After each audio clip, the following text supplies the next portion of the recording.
Thank you. It's just about 3 hours ago, U.S. Secretary of State Mr. Antony J. Blinken announced a new visa policy to promote democratic elections in Bangladesh. Under this policy, I quote him, the United States will be able to restrict the issuance of visas for any Bangladeshi individual believed to be responsible for or complicit in undermining the democratic election process in Bangladesh, unquote. Mr. Donald Lu, my question to you, why did the U.S. government take this new visa policy for Bangladeshis, and is this really necessary?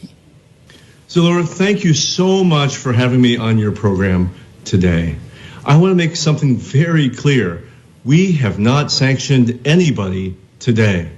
As you just mentioned, the Secretary of State has issued a new policy today, which allows the U.S. government to restrict U.S. visas for anyone found to be impeding or undermining free and fair elections in Bangladesh. So this could be members of the government, could be members of the judiciary, it could be law enforcement, or it could be members of the opposition. Our view is that defense of democracy is both necessary and essential for Bangladesh to continue to move forward as a leader in South Asia and around the world.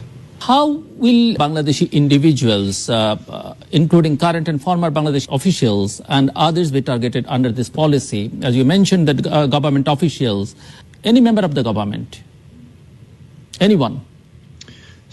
So Laura, let me repeat.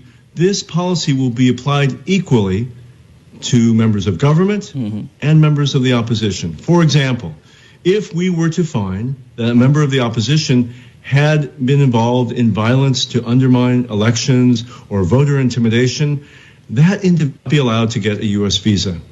Similarly, if we were to find that a member of government or law enforcement was involved in voter intimidation or violence or denial of free speech, we would not allow that person to travel to the United States.